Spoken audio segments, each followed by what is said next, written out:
Want more podcast fandom in your ear holes? Of course you do. And so it's a good thing for you that we are back beginning all new coverage of some of your favorite shows. And you can still head over to patreon.com/podcastfandom to become a premium subscriber for access to our coverage of shows like Westworld, WandaVision, Loki, Attack on Titan, The Legend of Korra, and more. Also, if you are on Clubhouse, look up our club, Podcast Fandom, where we talk about shows like The Walking Dead and WandaVision. It's so much fun because you guys get to listen live as we discuss TV shows and then come up on stage to ask your questions and share your thoughts. It's a lot of fun. Oh, and we also host game nights there. So make sure you join and follow us. And now, get into this free shit.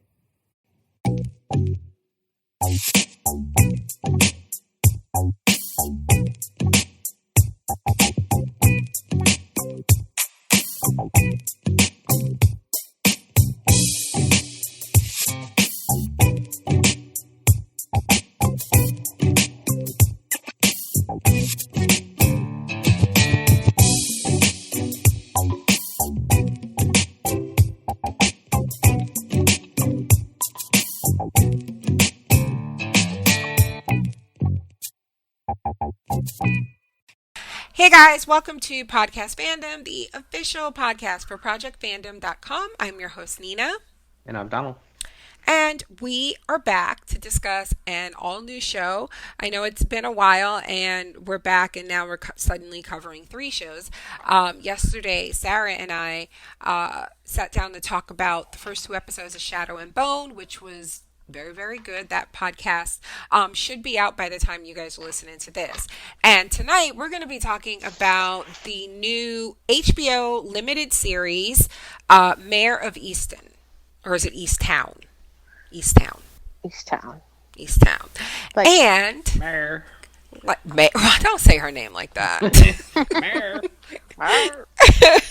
And as you can tell, we are joined by a very special co-host, Ellen. Hey. Not DeGeneres, of nicer Ellen. Well, thank you. Less famous, but nicer, I hear. Ellen has obviously, I'm sure you guys know if you listen to us discuss, oh my God, what did we do? We did several seasons of American Horror Story. Yeah. What else did we talk about? Empire. Oh my God. We were just flashing back to that a couple of weeks ago, and it was so much stuff I'd forgotten. I'd forgotten how much fun the show was, The first 2 seasons, it was... Yeah. Great. Isn't that show still on? No, it ended like a year ago. I think it was pretty recent, yeah. Yeah. Because it was when what's his face Jesse got in trouble. Oh, it was right, still on during that, remember? And they had to like write him out of the final. Yeah, they wrote him out, but but it was like a season finale, and then I think it had another final season after that. So definitely within like the past year, because that was all before Corona. Oh my God, is that what life is now? Right? Before COVID, BC now means before COVID. God, BC 19. Yeah, let's just start over the years. So anyway, so you guys are familiar with Ellen, and we're going to be talking about this show that, I love when this happens, man. I love when I'm just minding my black ass business and, I've been busy with school and stuff, so I'm not as up on it with shows as I used to be. And to be honest with you, I probably read about this series because when I'm trying to figure out new shows for us to cover in a podcast, I will go through a list to see what's coming out. And I'm sure I've seen this, and I'm sure I read the synopsis, and I was just like, hard pass. And for whatever reason, I don't know. But then I saw a bit of the trailer like 2 days before it premiered. And I was like, oh, okay, maybe. Like, maybe this is something I can watch on my own, whatever. And then you guys were talking about it. And I was like, maybe I'll watch it sooner than later. So I put it on thinking background noise while I do my Korean homework. And then I was just like setting the homework aside. was like, this is good. And then I told Donnie, I was like, oh, you got to watch it. You got to watch it. And then I was like, oh, I want to talk about it. I want to talk about it. Well, So it's one here of we those. are. It's one of those shows that, in some ways, I'm glad it's just once a week Yeah. because I would have already finished it. Yeah, absolutely. But in other ways, I'm like, oh man, Yes, gotta wait another exactly. week. Yeah. And I have a feeling though, like, it feels like the type of content, hopefully, like some, um, themes and things that they're going to cover, it feels like it's probably best appreciated week to week as opposed to a Mm. binge where you'll maybe miss things and, because it's Mm-hmm. just so, but it's probably the type of show you're going to want to kind of, like we're about to do, like dissect it, you know. Um, but yeah, you guys were talking about it and I was like, okay. And then I watched it and then I told Donnie he had to watch it. And you didn't watch them both at the same time, did you, Don? Like, No, you I had, did the first one and then had to go to bed. and so like the next day. Yeah. And so what did you think? Like, did you think I was crazy? Like, did you get right away where I was like, oh, this is a good show? Yeah, no, I got it right away. The first episode had enough to pull you in, especially with the ending. Yeah, I heard people say that they thought it was kind of slow. And a I lot didn't of think it like, was slow I didn't at feel that it all. was slow, but I get that it is a lot of I think you know what's funny? If you don't know what to expect going into it, right? Like if you didn't watch the trailer, I could see watching that first episode and thinking you're getting a different type of show. Like this is going to be more not slow, but like maybe like something like Mindhunter maybe. Ellen, did you watch that? Oh, I think I've seen a couple episodes of that. My hundred. But where it's something where it's like it's not a lot of action. Do you know what I mean? Right. And so then if that's what you're thinking, and that's your thing, you're settling into that. Now I don't want to say like soap opera, but more like a drama, if that Mm-hmm. makes sense. Okay. But then when you get to the end, this really graphic, violent death, and you realize, oh, this is going to be a whodunit. I could see maybe people thinking when you go to tell people, to watch it, that thing where you're like, you got to stick with it. You know what I mean? Like, Yeah. it's a lot of setup. But if you think the hook is this dead girl at the end, I could see people thinking the lead up to that was really slow. However, I But didn't I think mind that it when they because first introduced you to Go the ahead. one mother that lost a child a year ago, that immediately tells you or told me, okay, this Oh, is so you this knew is you thought about that a this was lost. going to be a. This is about an unsolved mystery type of. So Mm-hmm. I I knew there was honestly, something involved in that. I thought that would be like a underlying thing, but I could also see thinking that this is just about because they introduced a lot with the Yeah. relationships, and then you got the black woman who I forgot her name, but her brother, the addict, and that Yeah. he stole from her. So you have Comes that up, whole comes up and thing. punches him in the face in that first Oh my episode. gosh, I know. She just Um, flies But from out even of in the the. first episode is when the her boss comes to her and said they're bringing in a oh yeah, state person that's to true. help That's with true. Right, that right. case from a year ago. All right, fine, Donnie. I was just saying I was trying to give people an out for people who found it slow. No shade if you found it slow, Right. but I didn't. I thought that it was, I like this type of stuff.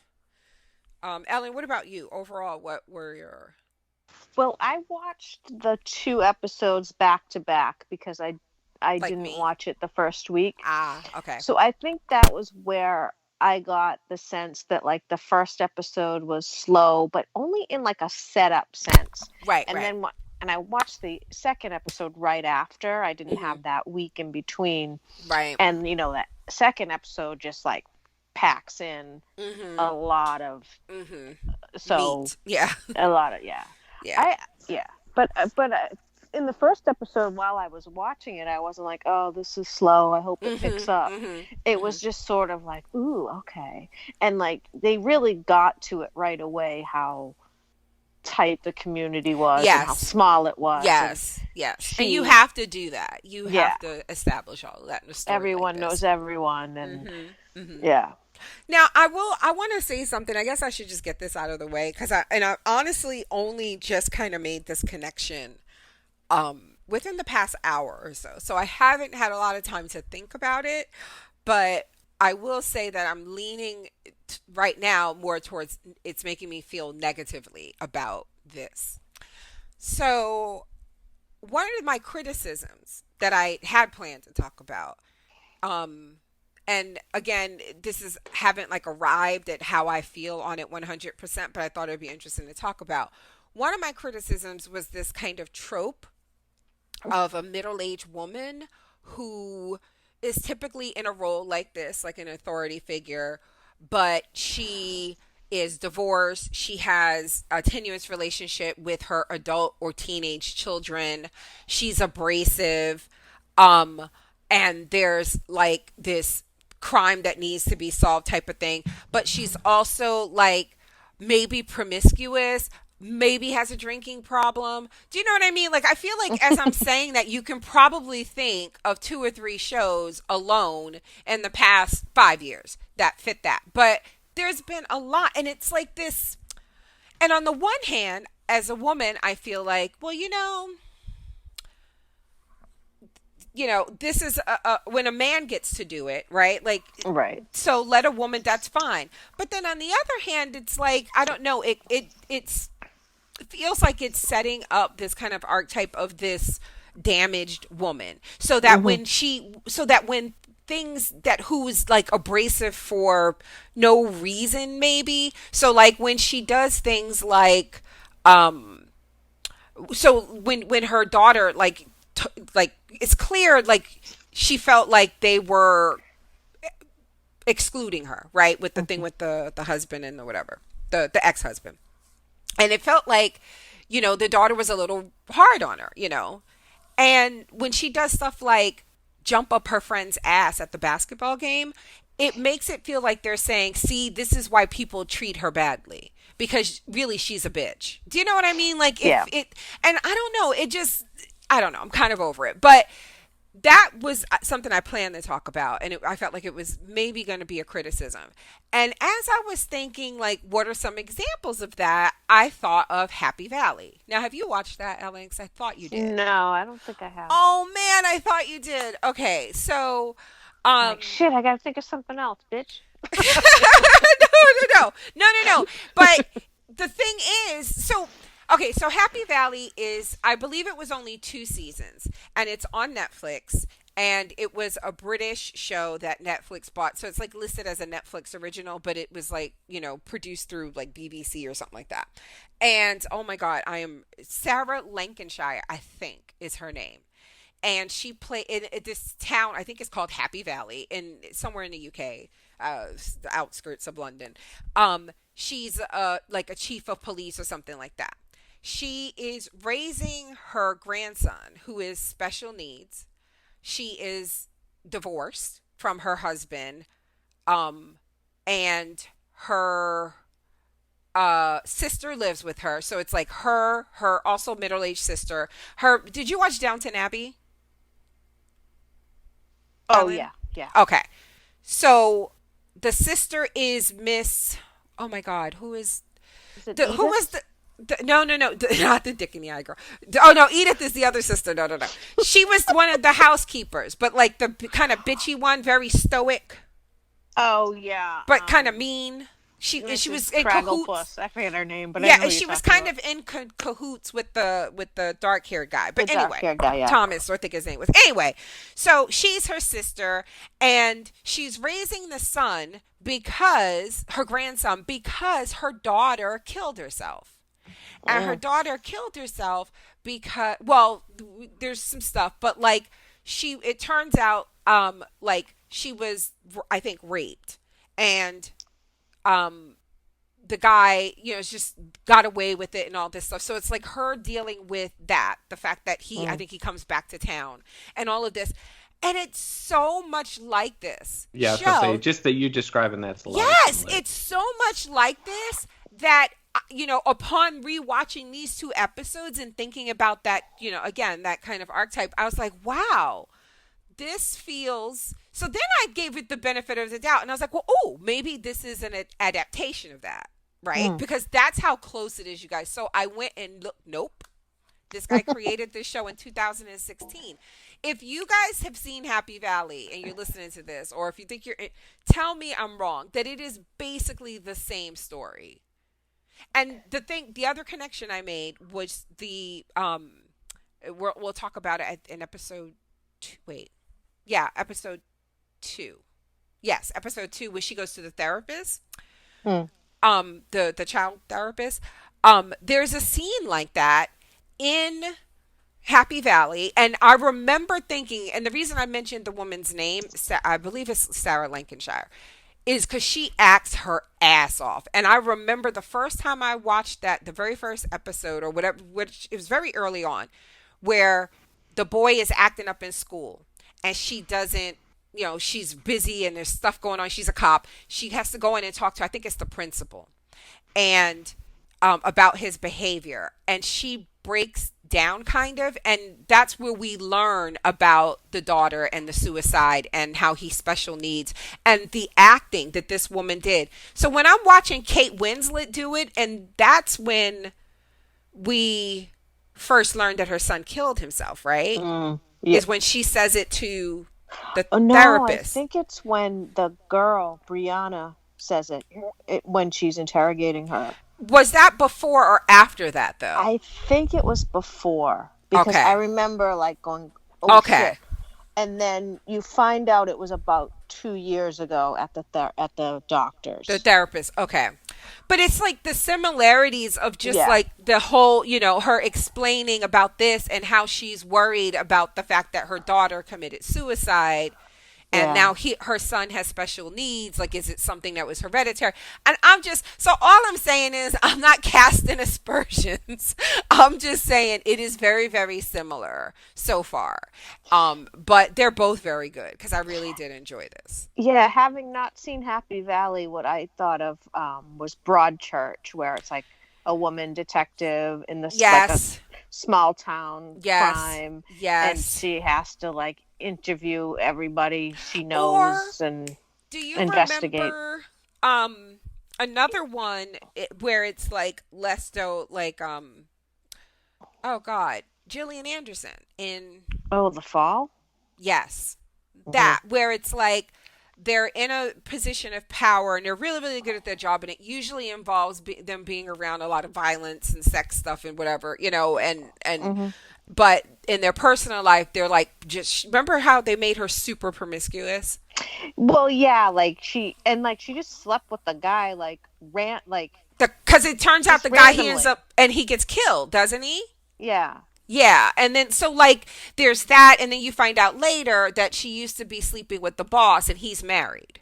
Right. Yeah, so stuff like that. It just feels like there's a thing they do, and I don't know. Look, it's typically white women, so maybe I shouldn't even be. Maybe I should just stay in my lane and let that be y'all stereotypes. But as a woman, I'm like, sometimes this is, what are we doing here with this? So Yeah. this is something, and we ain't got to solve this tonight. But I'm just saying, going forward, it's something I've been thinking about. So I'll be interested to see how this plays out in this show. Because this is only 7 episodes, I think. Yeah. Yeah. So, which is good. It feels like then the storytelling will be tight, All right, so let's absolutely talk about it. Just in case you're somebody listening to this who didn't watch it, which again I know happens. I don't get it. I'll give you the overall premise, which is basically episode 1, right? And the episodes are titled Miss Lady Hawk Herself. That's episode 1. And then episode 2 is Fathers. So the overall premise is Kate Winslet plays Mayor Sheehan, who is a divorced detective sergeant in a town called Easton in Pennsylvania, right? Yeah. And her ex-husband lives in the house behind hers. She has a teenage daughter who's a lesbian, right? Lesbian. Yeah. Represent. So gay. A grandson, and I mean just gay in the house, like sleeping over in high school, like gay, straight, whatever. What the hell? That's very lenient. Now, is that? I wonder if it's because she's a lesbian. Like, would a boy be allowed to sleep? I don't think you would let your teen, you know what I mean? Yeah, I don't know, because the baby Dylan and Brianna woke up in the same bed together. And they're So like is this a, teenagers. so are we supposed to think that this is a white thing or is this a regional thing? Like, what are we to make of this? I don't know. Like maybe everyone just knows everyone gets married and hooks up young, and Yeah, like yeah, that's yeah, yeah. just I can their see that. Yeah, I can yeah. see that. Um, but yeah, and then the grandson, how old is he? I Four, think they right? said 4. Yeah. Yeah, because when they were talking about some issues that he's having, I thought she said something like he's 4 and he still doesn't, but I don't remember what it was. But yeah, so frack, what's that little boy's name? I don't remember his name. Drew. Oh, Drew, that's right. I just watched it before we came on, so Oh, okay. Me too. And I'm otherwise sitting I here would like, ah. like And then, so like I said, she's a detective sergeant.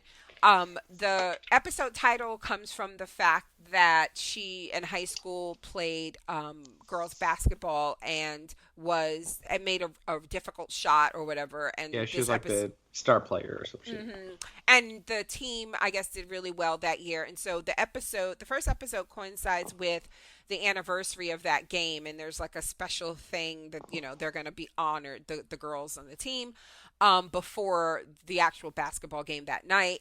And this is where we learn a little bit about her personal relationships with her friends, including a woman named Dawn, whose daughter at the start of the series has been missing her teenage daughter has been missing for a year.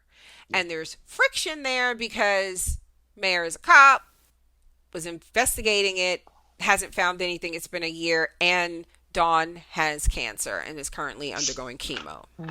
And she kind of treats the case like she even mentions it. I think in this episode is like it's closed case. She's like, oh, she was on drugs. I missed that when I first watched it. I did not pick that up until watching it to take notes. And I was like, and I had that here. I was like, why was she so dismissive? Like, it's so the opposite of what she later attacks her for. Like, this is what I've done, and it sounds like though that you're not doing anything because you think the girl is dead. And Right. why are you so sure that she's dead? Like the drug. Yeah, like, she's either dead or off on whatever. Just basically, she's missing. She's gone because of drugs. Like right. And so I'm like, it's oh, did closed the case girl have syndrome. a known like history? Like this did not make me like her. Right. To be honest with you, her harassment of Dawn at the end of that episode. yeah. Yeah, and like she wouldn't stop, and like the other friend was like, it's not the it's not the time or place. And she just wouldn't. She just wouldn't cut it out. And the fact that the other friends, or specifically the main friend who gets that revelation at the end of the second episode, they kind of indulge it in a way that makes me sick. Like when she's like, I mean it, like, no, like this is, I don't know. It was just really gross. And it was so like mean. Yeah. Like to stop and like, like you're not going to say anything else. And then you're silent and you can see her mulling it over and deciding, nope, I'm still going to be a bitch. Like, Right. oh, I didn't like that. So But there's her basketball that. thing is like on the same. Her basketball thing turned out to be on the same day that her ex-husband's getting engaged. Yes. Or Right. engagement party, I should say. Yeah, the engagement party. So, and everybody apparently in the family knew that he was going to propose. They were all going to that party Yeah. instead of her basketball The thing. same. I mean, and see, that's the thing. Like when you get that, like when that happened, I was like, wow, they're shitty. Like I was and that's the totally thing, like like- on her side, but then, and even when they were like, well, you said you didn't want people there, but then the way she was talking to her daughter about the college applications, and it felt like they were making her into a harpy, which I didn't like. Yeah, and they like the even her mother and like they like the ex-husband, like he was coming over and buying her sugar or whatever, but it seemed like because he like they really still had a really close relationship with him, even though Mary didn't like him. Mm-hmm. And I wonder, like, we don't know yet, like, why that marriage broke up. Like, it could Right, have but been it the seems like son's we I don't know guess it's how implying long. that it was her fault or whatever, or something that Yeah. she did. Right. Mm-hmm. Mm-hmm. So we got to talk about Erin. Mm. Listen. So I got banned on Facebook for 3 days because of this character. Because I'm watching this. Which account, Nina? Yeah, the burner. The The one she's been using for last year. Yeah, I just live on the burner now because it's quieter. But yeah, going back on Maine for 3 days was terrible. It was like, first of all, everybody's had babies. And I'm like seeing posts from people. I'm like, why am I still friends with that? Why am I here? Like, I got to go back. This is terrible.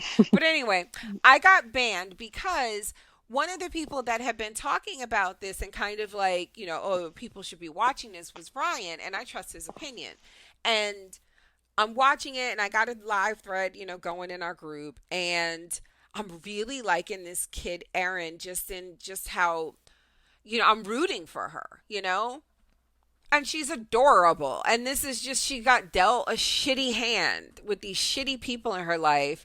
And I was like, if anything happens to this girl, Ryan, I'm going to punch you in the fucking face. And I like tagged him and they said that it was hate speech and against the conduct. And I got banned for 3 days for telling my friend I'm going to punch him in the fucking face. Anyway. I got like a warning for something I wrote in the group about cracker eating bitch. Yes, I saw that.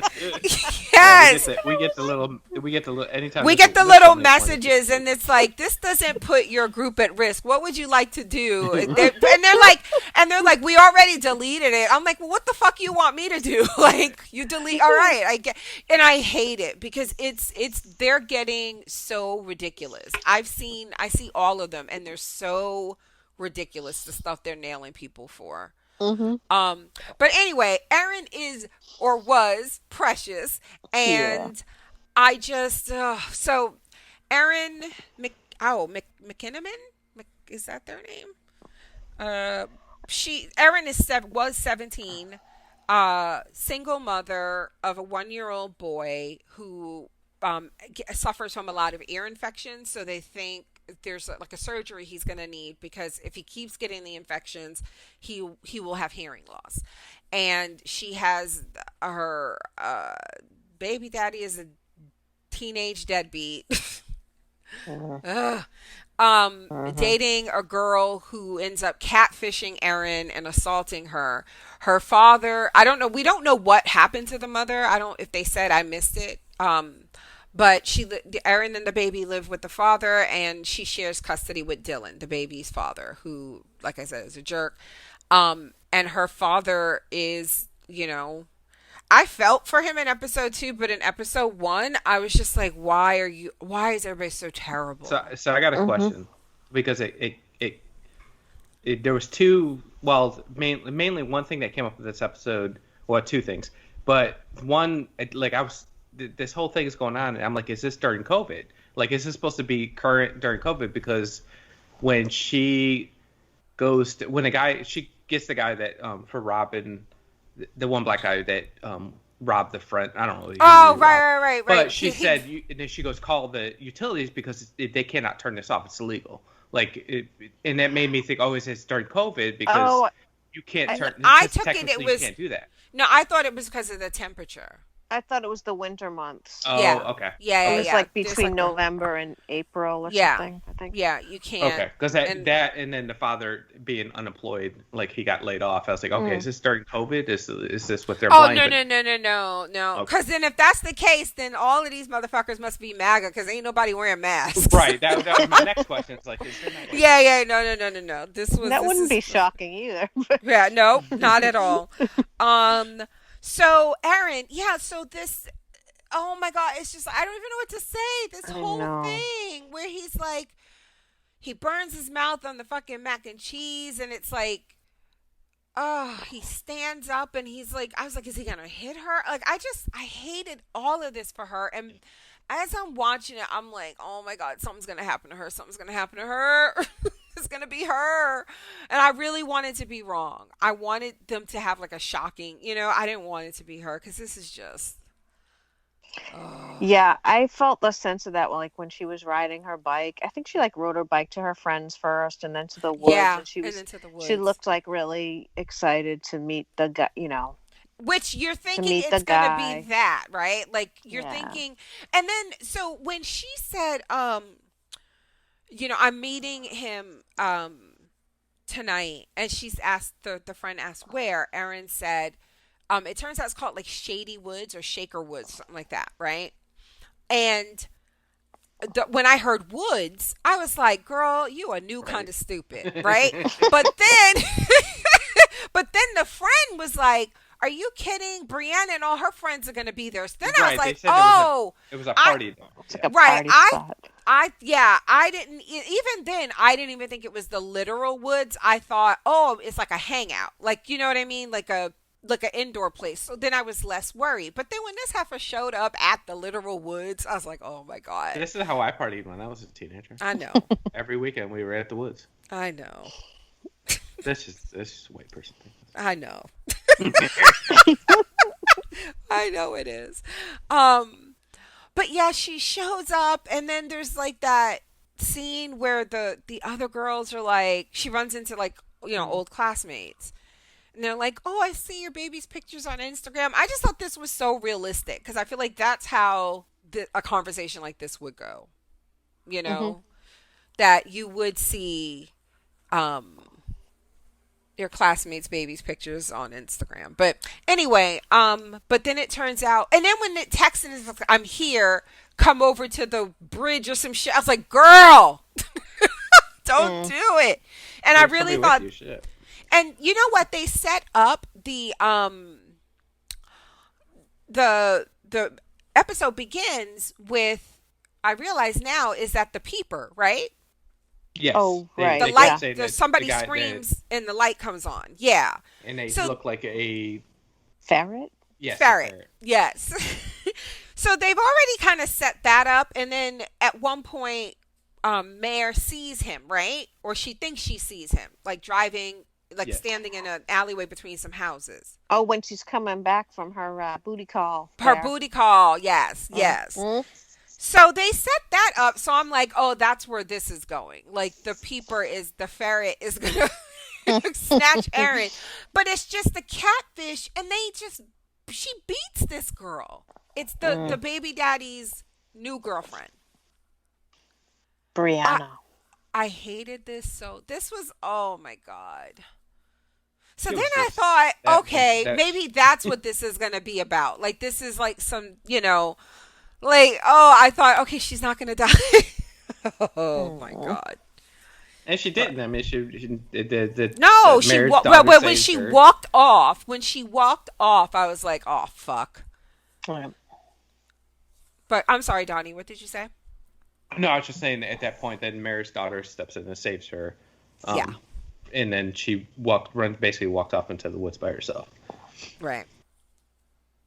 But then when they find her body, are they saying that she was shot in the head? Yeah, so I was going to talk, when we dive into episode 2, that's because, like, I don't think they ever specifically said. Because when they find the body, they showed the wound. And I remember thinking it just looks like a blunt force trauma. I thought somebody hit her in the head, and even then upon the rewatch to take the notes, I was like, because I wasn't sure going into the rewatch, and I'm like, I'm like, God, I guess if your head is split open like that, like I guess that could kill you. Who knows what else happened to her? And then when Mare arrives, she says to her boss, when he asks how close do you think you'd have to be to do something like that, and she says like this close, she holds up her fingers like they're a gun. Mm-hmm. So I was like, wow, that is supposed to be a gunshot wound. But then they never say that again. And then it's not until they're interviewing the kids where they're like, did you hear a gunshot? Did you hear a gunshot? So yeah, it's just weird that I don't know. I don't feel like they ever specifically said, They like, in didn't the get press into conference details or about anything. the like because the body Yeah. Right. she would had like barely any clothes on too. Like all And her like the clothes were fact that gone. it's a Yeah. gun, it Right. makes it feels like, yeah, I know it's like, it's tropey or stereotype or whatever, but it typically, like, by the end of the second episode, right, they're clearly wanting us to look at Frank as a suspect, right, at the Hmm. very Right. least the father of her baby, so, and at the, worst, a fucking child molester. um but it feels like if it's gonna be personal, like, it's so weird to me that it was a gunshot. Like, Right. typically in shows like this, when it's about especially when it's a sexual assault, and the fact that she was naked with the exception of her panties, like, I thought that was weird. Like, it that feels like a, I don't know, just like a stranger type rape assault thing. The fact that it was a Hmm. gunshot wound and she was left like that, as opposed to something where, for the next few episodes, they're going to make us think it's everybody in the town. you know? Yeah, like I know I thought that too. Like for 2 episodes, there's like 10 viable suspects already. Mm-hmm. Hmm. Yep. Mm-hmm. What'd you Yeah. say, Donnie? I said, yep. I was just agreeing. Yeah. So yeah, I'm guessing it was a gunshot. And then there was some, like, well, let me finish this out because we'll get into the details of the investigation in a second. So that's the gist of the first episode, right? We're introduced to Aaron. There are some side plots. The peeping ferret. Um, I wrote here, why was Mayor dismissive of Katie's disappearance, which we kind of talked about a little bit. I'm sure we'll talk about a bit more. Um, and why was she so aggressive with her friend? Um, But the one thing, and that like Go that ahead. Mare thing with the disappearance, she was still hanging out flyers. Who? Oh, Mare that's was right. Mare. There was one. I think after the basketball thing, she went out and actually, she physically went out and hung up Because, the flyers. Oh, that's right. but no, but didn't he told her to? She had to, didn't she? Okay, I thought that was part of I what she didn't was. miss that. I Oh didn't I yeah, I think because I missed know that's. the that mother too. was doing it. Like the mother's been doing it, but I thought I saw thought. Mary do it too. Okay, maybe I'm wrong, but I thought that was part of the whole reopening this and putting a effort back into it. Oh, okay, I missed Or that. they would send Yeah, somebody out. Yeah, that and then makes sense. Yeah. they ended up sending somebody out anyway because of what happens to Aaron. Mm. Um, but I could be wrong. Could be wrong. So yeah, Frank is the ex-husband. He's getting married. He lives behind her house. Listen, when they all left, and then you hear like the hey and hi, it's good to see you. And then she looks out the window, and I'm like, they're across the street. That's different. But I guess honestly, if you have kids, that's probably that's Right, like the best you can right. do it. Yeah. Yeah. I would absolutely want to do something like that. I wouldn't want, yeah. So, It's good to um, know when I move out. huh? It's What good to did you know when I just say? move Good to know when you move out. Okay. Right next door. Uh, Get a tiny house in the back lot. out. She should. But yeah, like we talked about, he's still close with the family. Look, maybe it's because I watch a lot of stuff like this, but when she went over there because Mare went over to the ex-husband's house, Frank, because her mother, oh, played by Jean Smart, I love her. Yes. Hmm. I was like, y'all ain't tell me Jean Smart, the goat, was in this. Yeah, I was like, wow, we really dropped the ball on this one. Yeah, I was like, man, I didn't watch this last week. Although I have to say, I'm so happy I had 2 episodes to watch, and I'm very excited for tonight's But not episode. only Gene Smart, then you get you got Guy Pearson here. He popped in out of Yeah, nowhere. to Yeah. the Then you point have where second episode. You get fucking what's his name in here. Evan Peters. Evan Peters. Yep. Hmm. But yeah, so when he comes out, well, so I was setting up why she went over there. So she goes over there because her mother's like, Drew is doing the blinking again. Like, he gets like these tics, right? And her son, we find out that her son Kevin also had those tics, and then later it's clear, right? Like, there's the whole, like, I don't know why he killed himself. We later learned that Drew's mother, is a recovering heroin addict. So I don't know if he overdosed, or Oh, right. you know what I mean.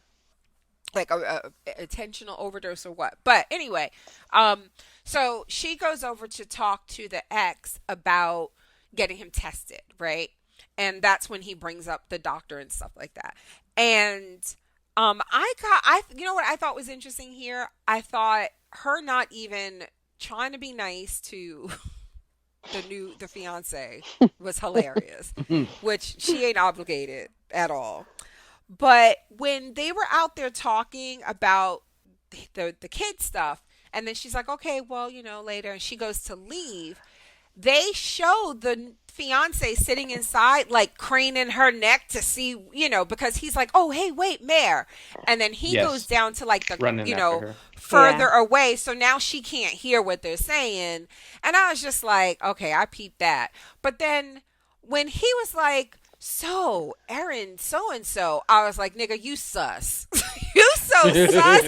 Why are you asking about? Nope, nope, nope. And then when she said, and again, maybe because I watch too much of this shit, maybe because I write stories, but when she says, what was she like? I'm like, they're telling you that he knew her. Well, and they say that because and then they tell you he's a that's school what I'm teacher. saying. Like, I knew where that was going. I was like, boom. And, well, I had her for algebra, and I'm like, yup, here we go. He's a suspect to me. I didn't call it being this fast. I didn't call them putting him as a, red herring or whatever he ends up being this fast. But when he asked that question, I absolutely was like, oh, you sus. See, I'm very disappointed in myself because I listen to like a ton of true crime podcasts. I watch a ton of like true crime documentaries and TV shows. I didn't even flinch at that. I just thought like, oh, he was her teacher. And you saw, that's what, if you look at the thread while I was live watching it, I think the first thing I said was, so it's Mare's ex, right? Like, we are all in agreement. Just like, whoa. Right. And then when the end came of the second episode, and she's like, I think it's Frank She, I was like, oh my God, what did I tell y'all? Sus. So, what else? Mr. Booty Call. I don't trust him, but like, we don't trust anybody. Right. We're not his whole thing is weird because he's just like, he's from out of town. He's supposed to be like this big writer, and he just moved here out of the blue. Like it's. Yeah, because he's like a guest, like he's teaching creative writing at a college there. Right. It just out of this big shot that just kind of, I don't know. Well, and he's honed in on her. Right. Yes. Yeah. And you know what like in episode 2, that shit at his party, whatever the fuck that was, fuck you. Right. What the fuck was that? And then she rewards him with ass. I'm like, no. Girl, love yourself a little more. What was that about? Like, why did he even, he did that shit on purpose. He saw her there. And didn't make his way over there once to be like, oh, hey, thanks for coming. This is a bit more than I thought, so I may not be able to, but whatever, let's hook up later. Come on. Yeah, he's an asshole. Yeah. Let's talk about the when they went and talked to. Yeah, I'm moving Aaron's into episode father. 2 anyway. Wait, hold on. Let me go in order then. All right. Because now I have details. So at the start of the first episode, the body is found, right? And she learns, as we talked about, they're examining the body and talking about a jogger found her. I think they said she was pronounced at 7-something in the morning. And then she learns that Evan Peters, I think his name is Colin, is coming in to assist. And we learned that he solved a big missing girl case like a year ago in Darby or something. Is Darby, is that a Pennsylvania town? That is, right? I think so. Yeah. I think so. So it sounds like a Pennsylvania town. It doesn't it? It really does. So let's just go with yes, it is. Up in Darby, he solved this big case. And then I thought it was funny when, oh yeah, this is what I meant. So she, he says like, how close would you have to be? And then she does the thing with her fingers like it's a gun. But then when she calls out to the other cops to start doing the search and stuff, she says cause of death suspicious. Which I just thought, The, Oh. like, I don't know. Like, why wouldn't you? Like, I don't know. It just. So maybe, I guess what we're to take is maybe they. Oh, that's what it is, guys. They don't know it's a bullet wound for sure. Okay. That's the only thing that makes sense, right? And that's why they're asking if people heard a gunshot. Right. And because they're trying to establish a timeline of like, remember, because the one guy was like, her bike was there, but then when I left, her bike was gone. Mm. And that was like, and then he got home at whatever. So maybe that's it. Maybe she's dead and she has an obvious head, trauma. Right. And they don't know if it was a bullet wound or, what. That Which is makes weird. sense. I feel like we didn't get any resolution to that in this episode. Well, I think it's coming. I think Right. you have to like,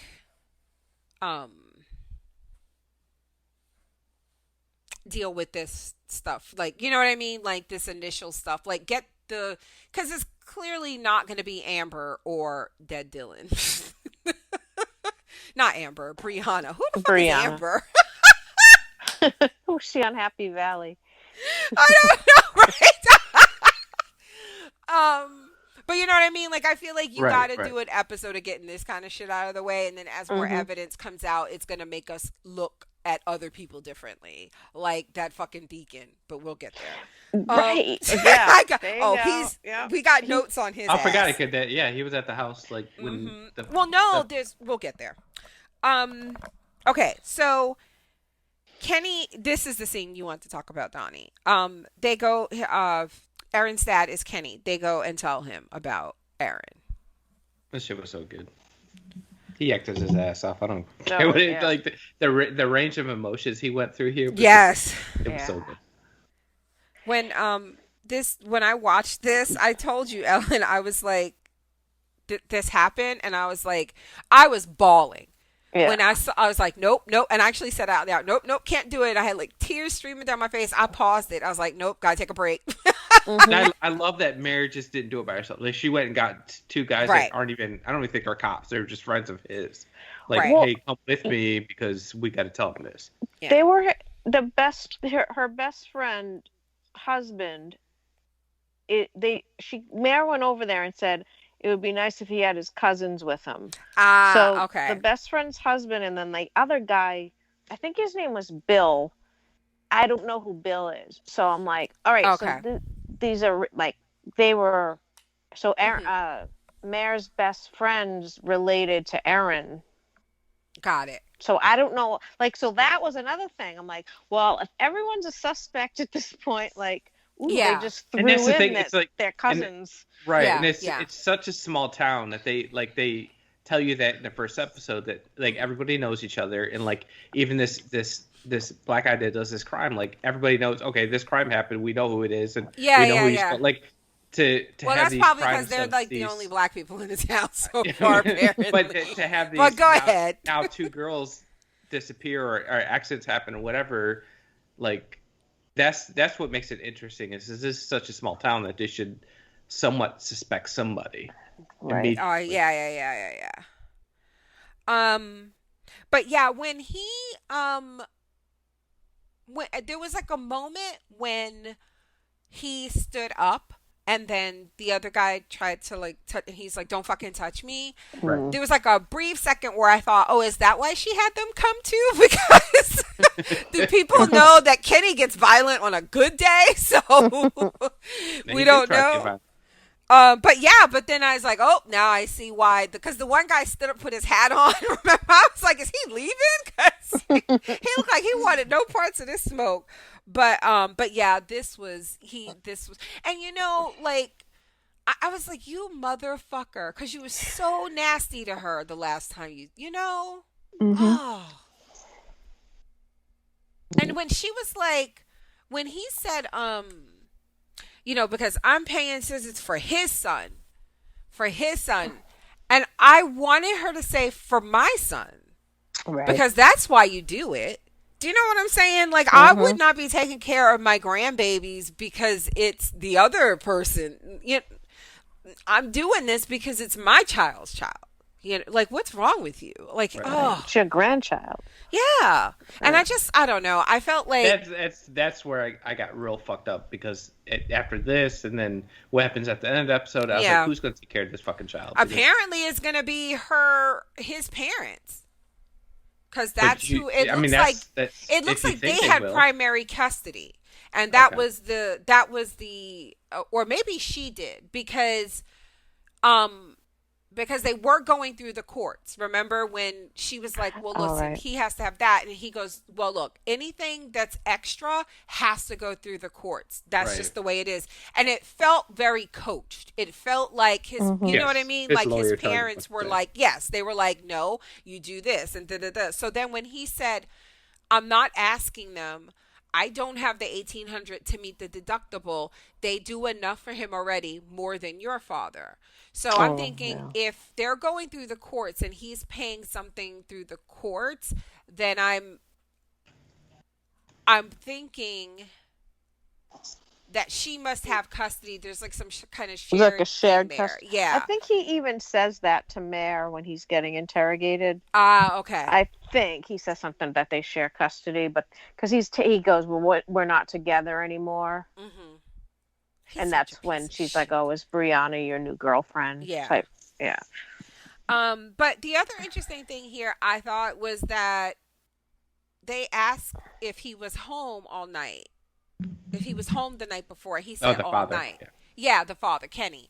And we know that's not true, right? Because we saw him stumbling home. And I cannot, it was at night, right? It was still in the evening. But he wasn't home all night because we know he was home when she left. So the implication is that he went somewhere. Probably at a bar. Yeah. But I don't know why he would lie about that. Well, unless you're saying, okay, I was home, like, I don't know, the time he got home until they came. I don't know. It just depends on what you're talking about. Yeah, I guess that's true. Can't trust anything. No, you really can't. Oh, and then I think her name is Carrie, Drew's mother. She gets to visit with her son. Carrie, yeah. And she announces that she wants to sue for custody. Which it came across to me that this isn't the first time she's tried that. Really? I don't know. I don't think I was super invested in this. Also, was that Clea Duvall? No, it's Sosha Bacon. Kevin Bacon and Kara Sedgwick's daughter. Oh, okay. Who did I say? I noticed too that like everyone. Wait a second. Who did I say? Clea Duvall. She's like Clea 50. She was wasn't she on Veep? She played Marjorie. I can't believe it. Yes, ma'am. Oh my god. Okay, go ahead. Well, I noticed too, like everyone was really nice to Carrie, and like Mare's like fuck her, but like kind of like with Frank, like everyone's nice to Frank, right? Even her family, her mother, her cousin, whoever was over there. And it makes me feel like what they're saying though is like but you kind of see why, like she deserves it. And it just feels... She's on the outside, yeah. Yeah, and I don't know. It just feels... I don't know. I feel like I could write a paper on this. I don't know. It feels like she's like being punished for being good at her job. Like, oh, she's going to be... You know what I mean? Because like undoubtedly she's going to solve this fucking case, right? You know? Yeah. It's like, because that's what happens. And... you know, she's good at that, like, but, you know, her personal life is shit. And I don't know. Something about that feels just gross to me. Mare questions Dylan, but he doesn't tell her anything. I hate this kid so much. Sucks. Yeah, but his phone kept ringing because fucking Cat's just looking for his ass. Now, at this point, do they know, like, was she calling? Was that just her being just the bitch that she is? I think that was just her being the bitch that she is, and that's not the fact that people knew. Like, who is this? This is your new girl. Oh, God. She's so terrible. And then I put the deacon is sus on GP, but so her cousin is a priest, right? Yeah. And after the deacon gives a sermon to the congregation about, Aaron, afterwards, her cousin, whose name I don't know, he was like, that was a great sermon. And then they do that thing, the breadcrumbs, just like they did with Frank, where it's like, oh, when was the last time you saw her? And then you learn she had a connection to the church and that she used to come all the time. Yes. And that she worked at the theater. And then when he walks away and the deacon's like taking off his robe, he looks sus as fuck. Mm-hmm. Oh my God. Oh my God. And it could be any of them. It could be the cousin. It could be the dog. One person I was like, something about the daughter too, like yeah, because what is up with? She was bitchy to her mother, really. For gross. But then, like, what's up with the thing with like her girlfriend? Like they were when they were at the father's anniversary party or engagement party, and one of the friends is talking about how his cousin's going to score them some weed. Oh, right. And she's like, the last time he got it, it was terrible. And they're kind of like joking it off. Like, what are you talking about? Like, he always gets good stuff. You just took too much. Like, you shouldn't have eaten like 70 pieces or whatever it was. And she got real nasty to the point where Siobhan had to stand up and like calm her down. Remember? Yeah. Like, she like put her hand over her mouth and. Yeah. I'm like, does she have a temper? Like, I don't know. And then she's the one that when they were being questioned, she's the one that was like, she was telling that Brianna's a terrible person. Well, everybody kind of said that. Yeah. And then they showed them in bed at the end, and she wanted to, I guess, snuggle with her, and she like pulled away. Mm-hmm. I don't know. Don't make me suspicious of her too. Come on, of Siobhan. This is how I get with shows like this. I'm like, oh yeah, and Frank's fiance. What's up with her? Like, like no reason to really suspect her. But I'm like, well, Ellen, you should play Among Us with us because that's exactly what it is. Suspect everybody. Yes, that's exactly what it is. That's all we do. Sit there and accuse each other. Mare sees video of Siobhan with Aaron, and she gets a warrant for Brianna's arrest. And I mean, I get it, because like you can't just be the last one of the last people seen with a murder victim. Like, right, but it's neither. It wasn't the ex-boyfriend, the baby daddy, or the girl. I don't think it was either one of them. No, there's too obvious. Yeah. Then she goes. Mare goes and arrests Brianna in public at her parents' restaurant. She works at her parents' restaurant.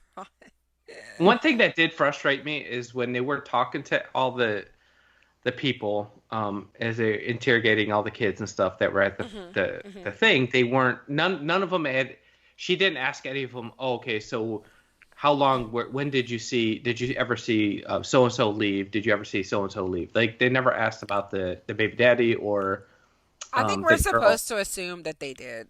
Okay, because they never did, and these girls would be like, "Oh yeah, we stayed until about midnight is when we left," and it's like, no, like it seemed it came across that Aaron left a lot earlier than that, and the fact I was just waiting for somebody to say, "Yeah, they left right after Aaron left," but that never came in any of those interrogations, and it wasn't until they talked to Aaron's best friend that shit actually started coming out. Mm-hmm. Right. But so she arrests her in public, and then ignores her when she's like she wants a lawyer. I was like, see stuff like this. I was just like, and I not get it, because, but that's like Aaron not because I'm trying to like protect cops or anything like that. But it's like it's frustrating because again, it's like you are making her do bad things. Mm-hmm. Because it's like we get it, she's flawed, but violating this girl's civil rights is not cute. So let's not just do this. I don't know. I didn't like this. at all. But yeah, because it wasn't like it was Brianna's restaurant or anything like that. They could have done that better because now I feel bad for like the owners. Like, come on. Well, the father was pissed off, But look what, yeah, but then look, yeah, I was going to say, look what the father went and did. I don't think, Yeah.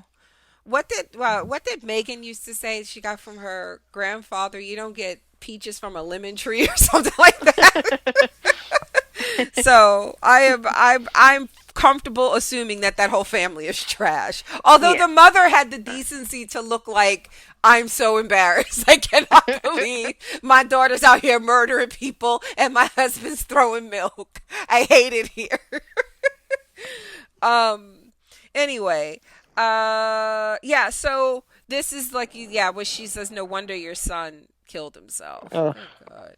But the funny part about this scene, and yes, there is a funny part, is that she says that, and you're right, it's the first time we learned that's what happened to him. Because you know what? There was a point where I don't even think I knew if she had a son or a daughter who was the parent of this kid at one point. There was at one point, and I was in the first episode where I was just like, yeah, I don't know.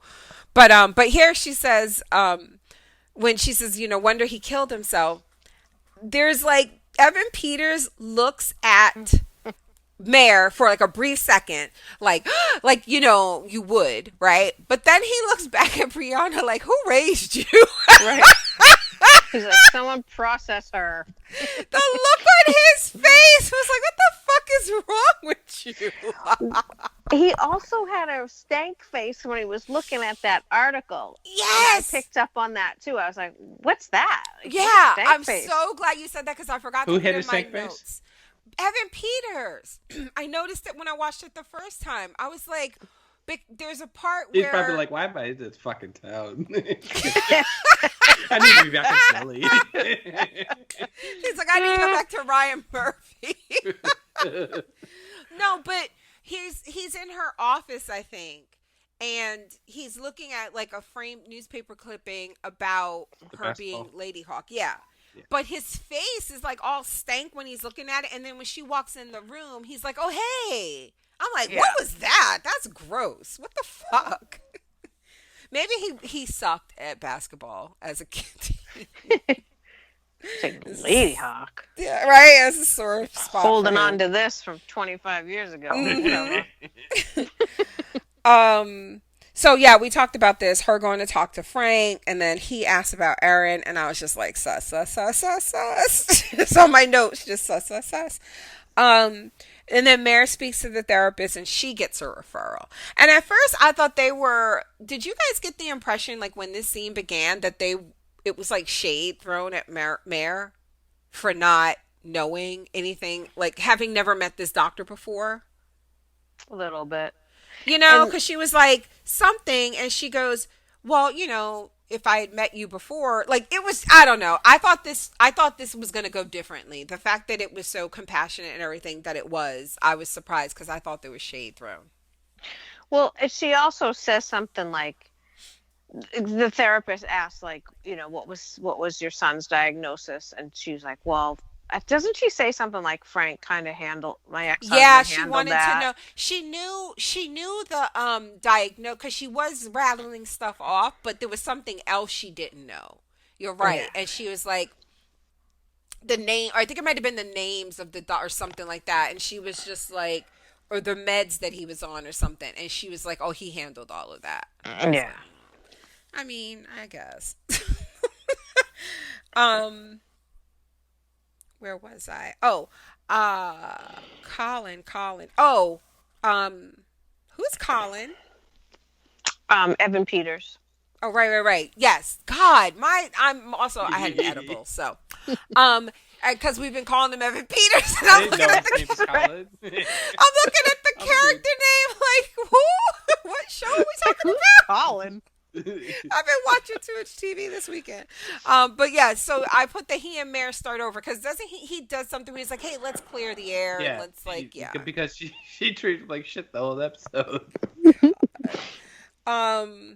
So then they question the students, and then he questions Siobhan alone. Evan Peters does, because the mom can't do it. Conflict of interest. And when they are talking, Evan Peters and Mare are talking about where they're at, like after they interview everybody. The two things I picked up on is that her bike is gone, right? They've not found her bike yet. Mm. That's why and I was wondering if they found her clothes too, because right. I haven't heard anything about that, and that the phone, her cell phone, last pinged 13 miles from where her body was found, and then that's it. So either it was destroyed or the battery died. Right. Oh, wow. So Evan Peters was like, "We'll send somebody to search that area." So they're going to send somebody to where it was last pinged to see if it's there. So we have the bike, like you said, her clothes, and then her phone, and we still don't know the cause of death. But they're looking at it. This is going to be one of those things where I bet you it's going to end up being an unconventional weapon, and it's going to be a crime of passion. Yeah, like I don't think it's like, I think maybe each episode will have sort of like someone with the heaviest suspicion, and then I don't think it will end up being that person. And you know what this is very much like? Oh, I'm drawing a blank on his name, but there's a writer, and he has like, they make his, well, I used to think they were making like his books into shows, but I think he just writes shows like this, and they're British. Harlan Corbin.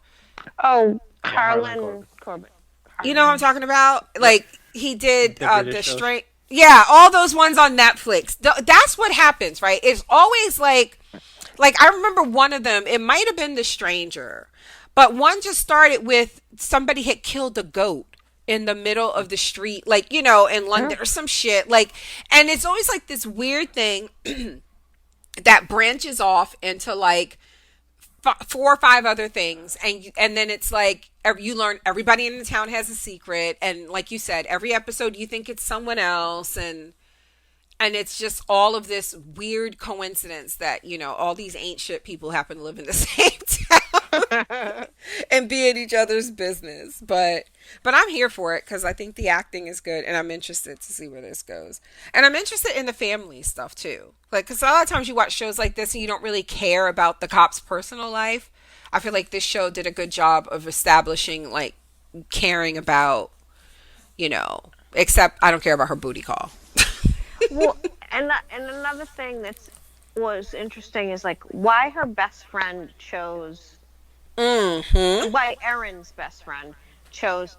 Is her name Lauren? No, I didn't write it down. I just have best friend here in my notes. Julianne, what's her name? That actress. She was on Ally McBeal for a season. She was annoying. But the friend Lori, is it Lori? It is now, Lori. Oh, let's call her Lori. What, like, so, like, what's that relationship? Like, Erin's best friend goes to not Mare, but she goes to Lori. Like, what's right? Well, I mean, I can see why she wouldn't go to Mare. Right, but like, because I'm just wondering, like, how. Why would she go to these people and tell the secret? Yeah. Well, because that's Mare's best friend. So it's like, but what is she? What is her to? What is she? Why tell her the best? What is she to Erin's best friend? Right. What is, you know, like everyone knows each other, but like, are they? Who is she in this town? Close? Like, yeah. Wait. Do you know what I mean? No. Like, she could have went to a number of people on the show. When you say she, who are we talking about? Erin's best friend. Okay, Lori. Erin's best friend was a Jess. Oh, Erin's. And Mare's best friend, I think, was Lori. Oh, okay. I'm sorry. I thought we were talking about. Erin's friend. We're not talking about Erin's friend. Well, I'm wondering why Erin's best friend would go to this particular person. Like, is there something there? Oh, I see what you're saying. To tell her about Frank. Okay, I just took it that it was not that she chose this woman because she's Mare's best friend. Okay. See, I didn't think of that. Like, that's the only reason I thought that. I thought the same thing. I thought it was weird. It's like, who the fuck is this woman? Why is she? Because is she a teacher too? Like, because remember she says, she told me something and she told me a secret, Dylan isn't the baby's real father. And she goes, okay, why are you coming to me? Why not go to the police or something like that? And then she says, because I think the real father is Frank Sheehan. And then I'm okay, like, I get it. You get what I'm saying? Like, so I'm like, so oh, that's why it makes sense. Because at first I thought I was like, she's not going to say it's her husband or her son or some shit, you know? So, but then when she said Frank Sheehan, I was like, oh, okay, because it's like, and that's what I meant, where I wouldn't go to Mare because I would be afraid. Like, I don't know, what if they into some freaky shit? What if she tried to cover it? I don't know. You know, I'm up in my life. So you go to the best friend and be like, I don't want to be the one to go and tell her what I know about her husband, but somebody needs to. Right. And then I do think it's going to come out that Frank is the father. But I don't think Frank is the killer. Right, I agree. Yeah. And I have my thought that Katie's not dead. She's gonna come back. Oh, I hope so. The missing girl? Yeah. Because Mare is convinced she's dead and gone and they'll never find her. So my thought is like to make Mare look bad. Like, he's gonna come back. I was in rehab for last year. I've played this over. Since this whole series is about shitting on Mare, why not? So Brianna's father confronts Mare twice, right? Like, and then later he throws milk through her window because he tries to like get in her face while she's purchasing milk from where Dawn works. Right. I'm like, poor Dawn is like all trash. What you say? These families are all trash. Dude, this is like, I don't know. So, you know, I don't know much about this region, and I'm not here to besmirch where how anybody lives unless you're a Trump supporter, then fuck you. Oh, they voted for Trump. You know that. Oh, well, then carry on. But there are people in our group who are from these surrounding areas, and they're like, these are the people of, what do they call it? Delco County? Delco. Yeah. Let me look it up now. Delaware, it's Delaware County. I think they call it Delco. You just got muffled, Ellen. Oh, Delaware County? I think they call it Delco. Uh-huh. Yeah, that's it. And so there were a lot of people who were like wanting to hear the accents to see if they did them right. There was like a moment when it started, I'm not going to lie, you guys, when it started like within the first like 5 minutes or so, I was like, is this Massachusetts?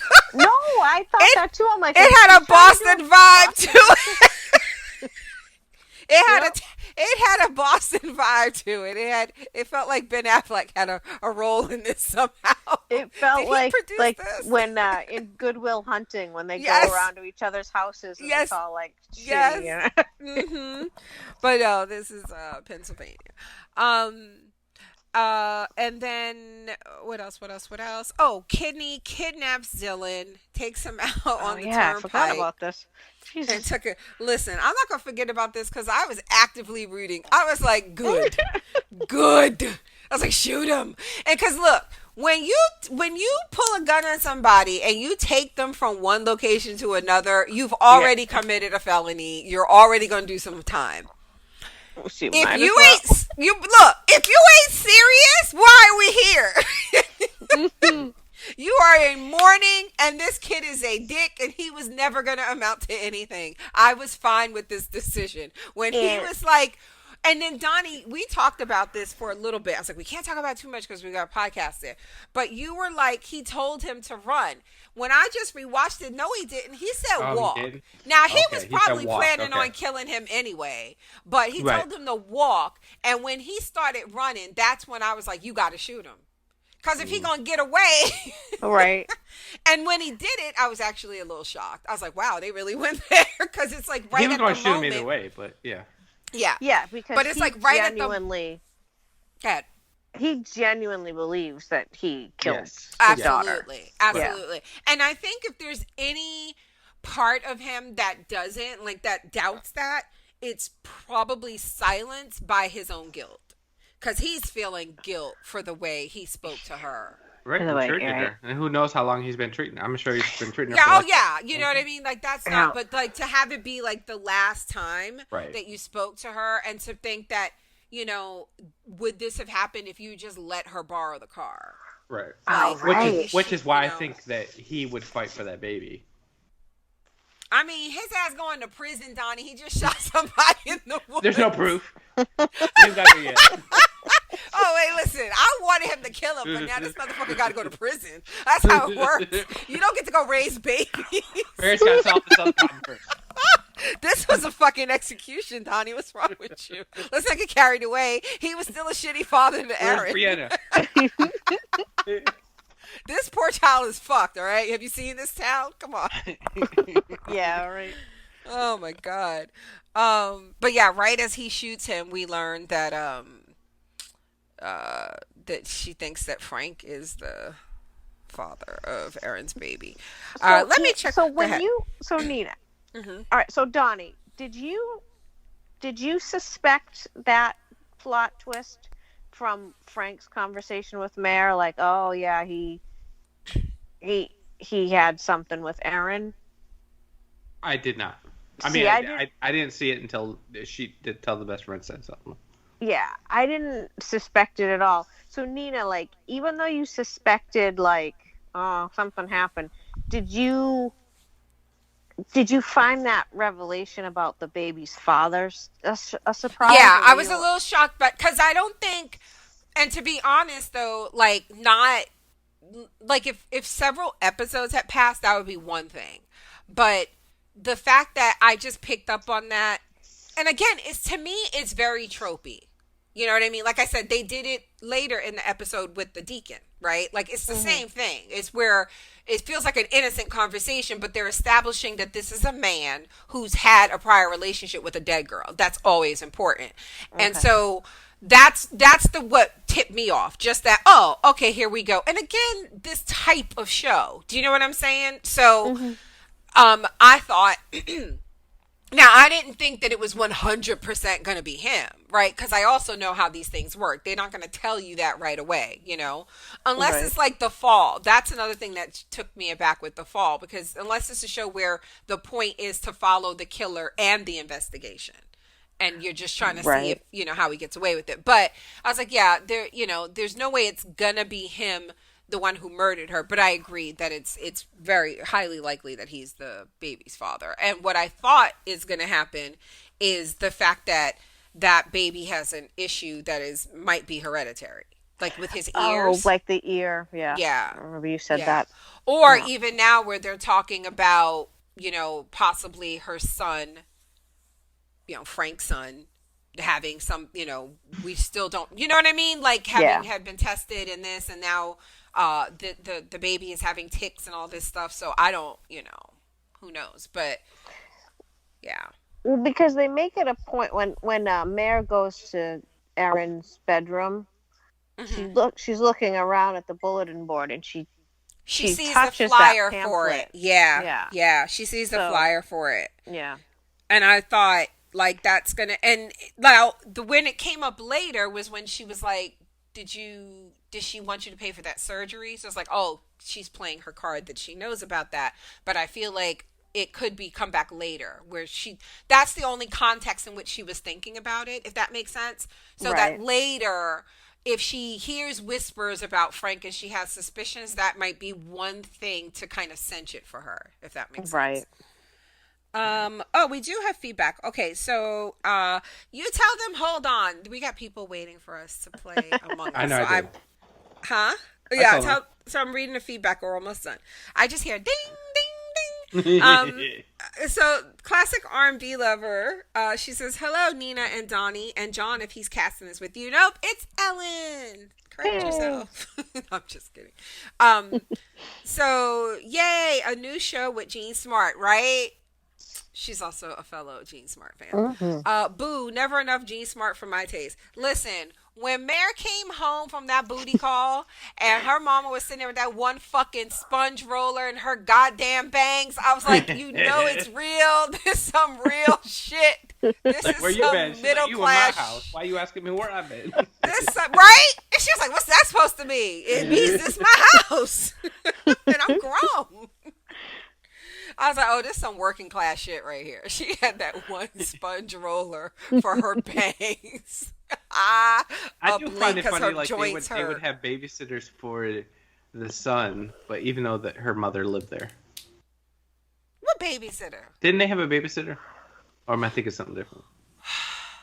I don't know. I don't remember a babysitter. Maybe not. Maybe I think something different. And then she says, "Wow, Roy from The Office is Mare's ex-husband." Oh, that's who that is. Oh, Roy from The Office. That's right. Yes. Yeah. That was what's her name's Their fiance. Yeah. Sam's Okay. That's how who I recognized him from immediately. It's like he ain't shit from The Office. He ain't shit for you. He kind of he looks like, I told Aaron, if you guys listen to the Ball Move podcast, that's what Aaron looks like. And I was like, oh my God, you didn't tell me you were in this. And so he was like, I haven't watched it yet. And then like the next day, he tweets me back. He goes, "We see it." So I'm assuming he and his wife finally watched it. He's like, we're laughing. So anyway, she says the first episode was a slow build, but I appreciated that. Thus far, each episode ended with scenes that were designed to keep you coming back, which is smart. I love that shit. Yep. So Erin was involved with multiple men, at least one of whom, Mark, and possibly the cousin priest, because I know more believed his claims of little knowledge of that child than I believed Mark. Wait, which one is Mark? Mark is the cousin? Why are we suspicious of the cousin? The priest? The priest? I'm suspicious of the fucking priest. I'm suspicious. Nah, the deacon. The deacon, yeah. There's a different. The priest is the cousin. Which one's the deacon? I don't remember the deacon. Listen. I remember the priest that was at the house. Yes, and then the deacon was the one who gave the sermon. Oh, okay. And then after the sermon, the priest came over to him and was like, "Aaron, how was Aaron in Bible study?" Whatever, the establishing thing where they're telling you the deacon knew her, and then when Mark walks away, Mark is the priest, right? When he walks away, there's like a linger on the deacon's face. That's who I'm suspicious of. But wait, you guys are suspicious right of now? Mark? It's either the deacon or the fuck buddy. What fuck buddy? Who's her fuck buddy? Buddy. Guy Pearce. I thought you meant Aaron's fuck buddy. I was like, she's 17. She had no goddamn fuck buddies. Yes, I know she's a mother, but still. Guy Pearce. Well, I thought it was interesting when she met him and he asked what she did, and she said she was a detective. He was like, a detective or something, and she goes, "Why do you have bodies hidden under the floorboards?" And he's like, "Not yet." Yeah. I was like, you cheeky white motherfucker, don't joke like that. That was like foreplay for them. Whatever. Right? I don't want to see him fucking ever again, by the way.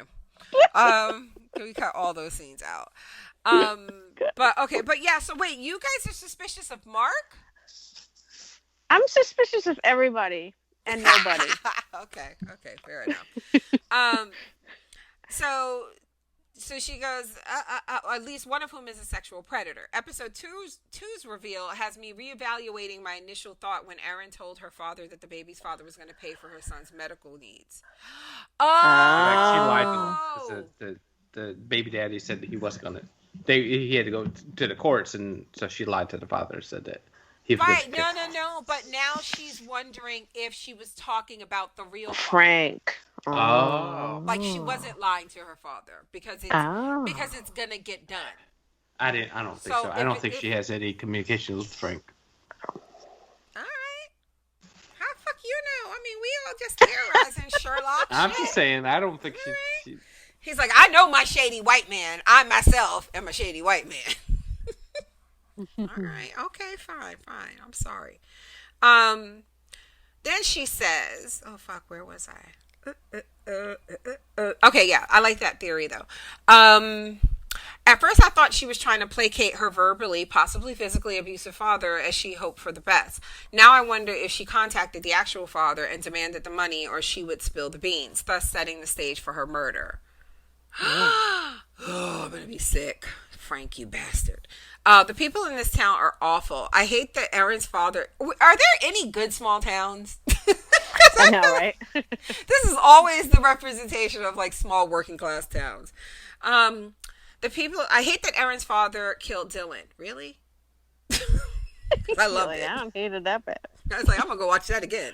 Not because he was anything other than awful, but because if the paternity truth comes out and he goes to jail, who will care for Erin's son? It wasn't going to be him. He was terrible. Even though he did a good job making you feel sorry for him, he was still a terrible dad. I wonder how if the disappearance of the girl that was mentioned in the first episode will play into the current crime. This is the only time that I have liked Evan Peters in a role. You know what I said in the thing? I don't know if you saw this. I think you did. I was like, like 8 years ago, Evan Peters would be playing Dylan. Right, with the shaggy hair. Yeah, he would be the teenage baby daddy. Mouth breathing face. So is there anything else that you guys wanted to cover that I didn't about these shows, these episodes? Just one of my stupid theories. Yes. Okay, so if Erin's baby is 1, you figure she got pregnant about 2 years ago. Okay. And that's about when Kevin committed suicide. Who is Kevin again? His son. Mare's son. Frank and Mare's son who committed suicide. Okay. Did they ever say when Frank and Mare got divorced? No, I don't remember. They might have, but I don't remember. Yeah, it sounded like it was. No, yeah. Could the son have no? You know been what? Frank? Because he's been with that woman for a minute. So Right. It's been a minute. It seems like it's been very, very fast because even Mary didn't know. So are you trying to say that? No. Did they ever say the son's name? No, Kevin. she knew about. Oh, it was Kevin. Yeah, but no, she knew about. It wasn't sudden. Like she just didn't. She was the last to know because he had told the other family members he was going to ask her. So if you remember when he calls her in the car, he goes, well, okay, I won't keep you. I just wanted to let you know that last night. Well, and then he says the woman's name, and he goes, well, I asked her, and then she cuts him off. So I knew, I was like, oh, he was trying to let her know that he asked her. She must have said yes. But the issue was that they all knew he was going to ask because he planned the party and all that. So she didn't know about that. But later, I think it's in episode 2, something someone says made me think that he had been with the woman he proposed to for a couple of years. And she has she has a kid in college, right? Yeah. Right. Yeah, like you can't tell if the marriage fell apart right after their son committed suicide or if they were already apart. Right. That's what I couldn't tell. But if it's been 2 years, to me it feels like they would have had to have been divorced before that. I just feel like 2 years is super. It's not enough time. That's a long time to a quick time to get divorced and then have a relationship with this other woman and everybody be so comfortable with each other. Nah. Yeah. Living in the backyard. But I think that I'm wondering if their son who committed suicide, Kevin, could be the father as a possible, like a paternity thing. Yeah, not necessarily as the murderer, right. Who caused Katie's disappearance, but because are we assuming that it's the same person, or are we? No, or do we think it could be? Yeah, because this feels like one of those things where one weird or major case reveals all these like other secrets. So yeah, I'm not thinking it's the same person. Okay. Whether it's related somehow, maybe. Like something that happened then that led to her disappearance is you know what I mean? Like plays out with this, like if there is some sort of blackmail going on, because I didn't even consider that time had definitely passed between Dylan picking up the baby and then her father coming home. Right. And so she could have very well have talked to someone else and been telling the truth. Because again, you have to get it done. You don't tell him he said yes if you don't already have the funds to do it, if that makes sense. Because now you're just going to lie about where it came from. You're going to say Dylan paid for it when it was really Frank Sheehan. Right. Because she was threatening him that the dead son is really her baby's father.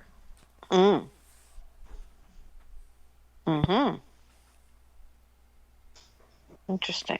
I don't know. See, Ellen, why do you do this? Anyway. I don't know, but like it's just, well, my theories are always wrong, but I was just going through the timing of it. I'm like, that would be right around when you find out. I mean, that's a lot of, and then it's a lot of it's a lot of big stuff to be happening in one town at one time. Just that at the Really time, is. you know what I mean? It's just at the time they didn't realize that those things were happening, if that makes sense. Right. You look back and it's like, okay. So yeah, we're going to be talking about episode 3 one day this week. I do not remember. It is on the schedule. When we're done, I will double check on that. And Ellen, if you're free, we'd love to have you back. Oh yeah, I'll check the schedule. Okay. I'd love to. And I'm it gonna might watch even the be show. like this weekend. I don't remember. We had a lot of stuff, and I know we're When does the show air? tonight. I'm excited. I'm surprised tonight. It's gonna be on in like 8 minutes. Yeah, I was just gonna say. Oh, okay. So Yep. then it'll pop on HBO Max at that time. Okay. So, all right. Thank you guys for listening, and we'll talk to you later this week.